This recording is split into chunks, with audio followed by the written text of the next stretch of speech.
त्रिदलं त्रिगुणाकारं त्रिनेत्रं च त्रियायुधं त्रिजन्म पापसंहारम् एकबिल्वं शिवार्पणम् त्रिशाखैः बिल्वपत्रैश्च अच्छिद्रैः कोमलैः शुभैः तव पूजां करिष्यामि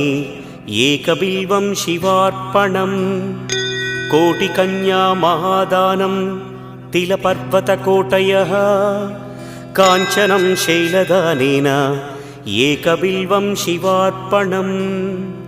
काशीक्षेत्रनिवासं च कालभैरवदर्शनं